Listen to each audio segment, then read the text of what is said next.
Picture a river of wet concrete moving faster than you can run, 30 feet deep, swallowing a town called Electron whole. And here is the detail that should stop you cold. There was no eruption, no lava, no ash cloud, no warning from a volcano at all. Just a mountainside of weakened rock letting go on an ordinary day. And by the time it reached the valley floor, it was moving with the weight of a wet concrete truck, pouring itself downhill for 60 miles. That is the Electron Mudflow, and it happened roughly 500 years ago on the slopes of Mount Rainier, the volcano sitting less than 60 miles from downtown Seattle.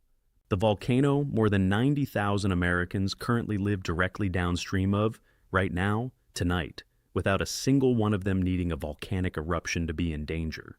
Everything you think you know about how a volcano kills you is built around lava. Rainier does not need lava. Rainier has already proven more than once that it can bury a town without erupting at all, and it can do it again tomorrow with no warning whatsoever. That is not a hypothetical. That is the mountain's own resume. Stay with me, because by the end of this, you will understand why the United States Geological Survey watches this one mountain more closely than almost any other landform in America, and why the towns underneath it now run evacuation drills bigger than anything else on the planet.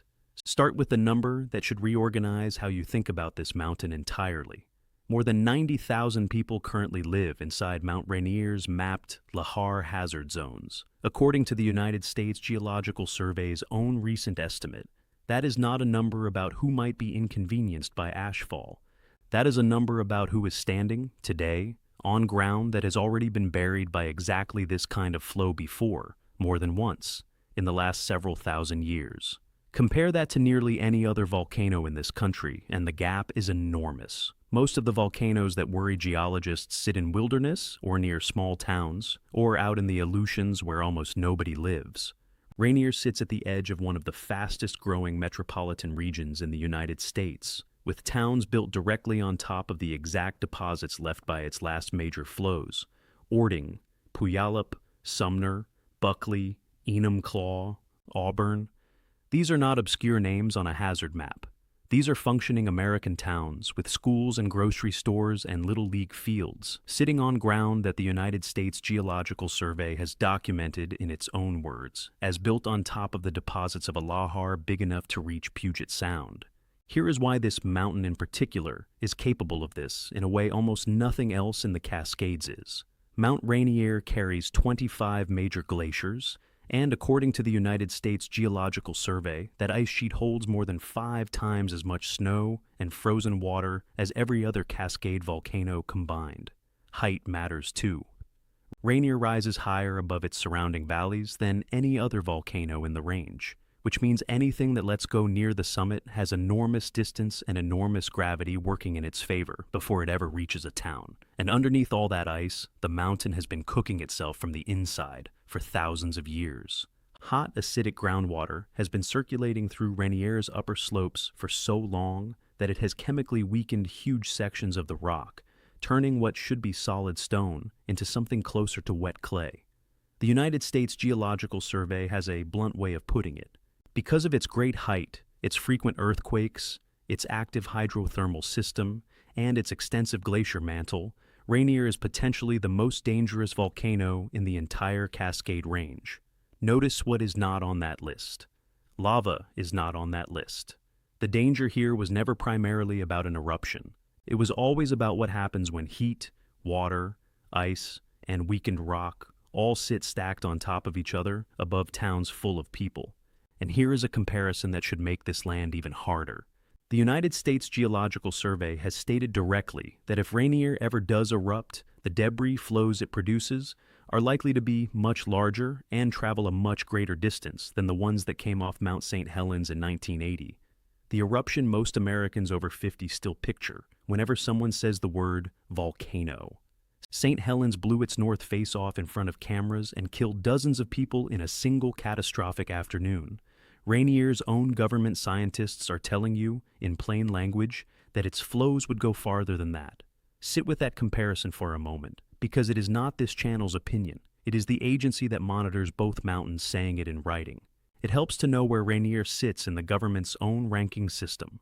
In its most recent National Volcanic Threat Assessment, The United States Geological Survey placed 18 American volcanoes into its highest category, very high threat, based on how close each one sits to population, infrastructure, and air traffic. Rainier is on that short list. And within it, no other volcano in the country has more people living inside its mapped debris flow zones than this one does. Kilauea in Hawaii and Mount Saint Helens rank ahead of Rainier on the government's combined threat score, largely because of how frequently they actually erupt. But frequency of eruption is not the same question as who is standing in the path when something finally lets go, and on that specific measure. People in harm's way from flowing debris, Rainier stands alone. So let's talk about what actually happens when that stack lets go, because this is where most people's mental picture of a volcano completely breaks down. A lahar is not smoke and fire rolling downhill. It behaves almost exactly like flowing concrete, a slurry of mud, rock, ash, and melted ice moving with enough density to flatten a house and enough speed to outrun a car on a mountain road. The United States Geological Survey has stated plainly that debris flows pose the greatest hazard to people near Mount Rainier, and that many of these flows cannot be predicted and may even occur completely independently of a volcanic eruption. Read that again. Independently of an eruption. You do not need magma, you do not need an explosion. You need a large enough mass of that weakened, hydrothermally cooked rock to lose its grip on the mountain, mix with meltwater or a glacier, and start moving. Once it starts, it does not need gravity's help for long, because the flow itself is often big enough to keep gathering material as it goes, growing in size the farther downhill it travels, picking up trees, boulders, entire sections of riverbank, until what began as a landslide has become something closer to a flood of solid material. Now, to the deep history, because the mountain has already run this experiment at a scale that is almost impossible to picture. Roughly 5,600 years ago, during a period of eruptive activity, a colossal section of Rainier's summit and northeast slope let go all at once. The United States Geological Survey estimates the volume at somewhere between 2 and 3 cubic kilometers of material, most of it that same hydrothermally weakened rock, sliding away from the mountain in a single catastrophic failure. That event is called the Osceola Mudflow, and it is Rainier's signature disaster of the last 10,000 years. It swept down the White River Valley, past the location where the town of Enumclaw sits today, and did not stop until it reached Puget Sound, near where the town of Auburn now stands. Think about that geography for a second. A wall of mud and rock that began at a mountain summit traveled all the way to sea level, spreading out across what is now some of the most densely populated farmland and suburb in the state of Washington. The towns of Orting, Buckley, Sumner, Puyallup, Enumclaw, and Auburn are, in the United States Geological Survey's own language, wholly or partly built on top of Osceola deposits. Every single one of those communities exists, quite literally, on the footprint of the last time this mountain did this at full scale. Here is your first rehook, because the story does not stop at Osceola. Roughly 500 years ago, long after that ancient catastrophe, the mountain proved it did not need an eruption at all to do something almost as devastating, and that event is the one we opened with tonight. The Electron Mudflow began as a landslide of that same altered rock, high on Rainier's west flank, near a feature called Sunset Amphitheater. Scientists have looked hard for any connection between this event and volcanic activity, and the United States Geological Survey states clearly that its onset cannot be correlated with any eruption. No lava, no confirmed volcanic trigger of any kind. That's just a mass of weakened rock giving way on its own. Once it started moving, it became extremely fluid, and it traveled 60 miles down through the Puget Sound lowland. When it reached the community of Electron, it was measured at nearly 100 feet deep. A town buried under 100 feet of flowing debris, generated by a mountain that, as far as anyone can tell, was not erupting at that moment at all. The United States Geological Survey's own conclusion is worth saying plainly, because it is the entire thesis of tonight's video. The Electron Mudflow reminds us that lahars may sometimes have origins with nothing to do with an eruption, and can therefore arrive with little conventional volcanic warning. Let that settle for a moment, because it means the standard volcano safety instinct. Watch for smoke, watch for ash, wait for an eruption warning simply does not apply here in the way most people assume. This mountain can kill on a clear, quiet day, with the sky completely empty of ash, on an afternoon that looks like every other afternoon on that mountain for the last 500 years. So, how fast are we actually talking about? This is where the research gets uncomfortable. Using a modern simulation tool called the D-Claw model, developed by United States Geological Survey scientists working with university researchers, a large lahar generated with no preceding volcanic unrest at all, what officials locally call a no-notice lahar, could reach the town of Orting in as little as 50 minutes. 50 minutes from a mountain slope giving way to a wall of debris arriving at an American elementary school. Broader modeling puts residential areas just outside the national park boundary at anywhere from 15 minutes up to about an hour, depending on where exactly on the mountain the flow originates. And residential areas inside the park itself could see a flow arrive in as little as 5 minutes. There is no siren that sounds before the rock starts moving, because right now, nobody can predict the moment a slope like this fails. The warning only begins once the flow is already underway, which is precisely why the next part of this story matters so much. Which brings us to what is actually being done about all of this, because this channel does not do fake countdowns, and I am not going to sit here and tell you nobody is watching. The United States Geological Survey has built out a real-time lahar detection network across Rainier's slopes, combining underground tripwires with instruments called acoustic flow monitors that sense the specific ground vibration pattern a passing lahar makes. Layered on top of that older system is a newer upgrade adding broadband seismometers, additional tripwire arrays, infrasound sensors that listen for the low-frequency rumble of a flow, web cameras, and GPS receivers that can catch ground movement before a slope fully fails. Once fully installed, the combined monitoring network around this mountain will include more than 40 real-time stations, watching a single volcano more closely than almost anywhere else in the country. If that system detects a lahar in progress, a system of all-hazard alert broadcast sirens running from the town of Orting all the way to the port of Tacoma is designed to sound automatically, and Pierce County and Washington state agencies have built out a marked evacuation route network with roadside signage guiding residents toward higher ground.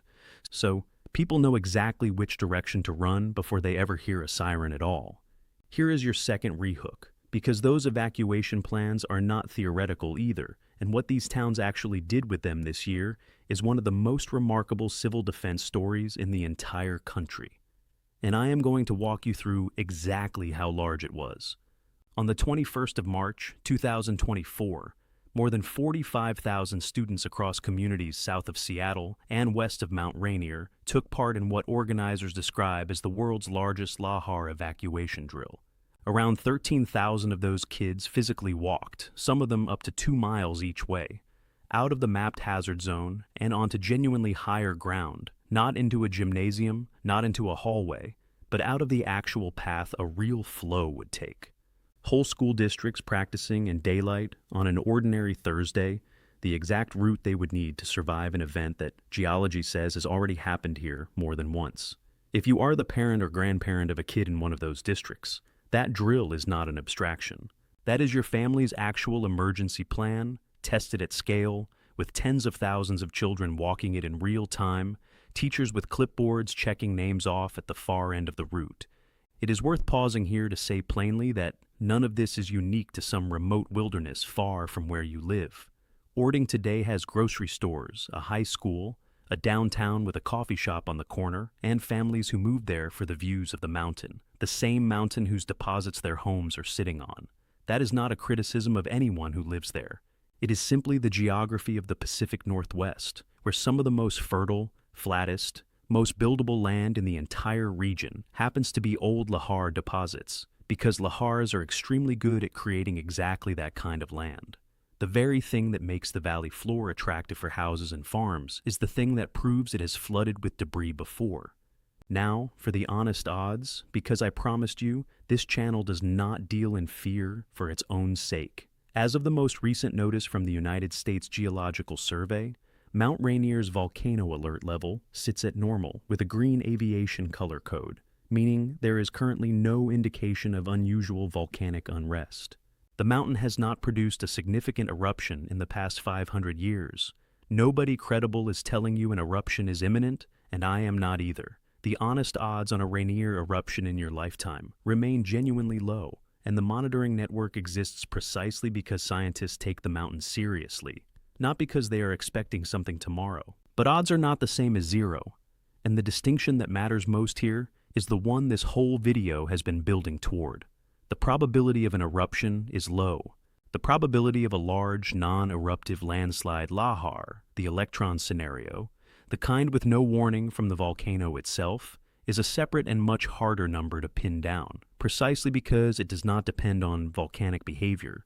Scientists can track the way they track magma. That uncertainty is exactly why the tripwire network, the acoustic monitors, and the sirens exist independent of any eruption forecast at all. The honest answer is that the ground beneath this mountain is doing something scientists can only partly predict, and the response has been to build a warning system for the 50 minutes you would actually get, rather than to promise you it will not happen.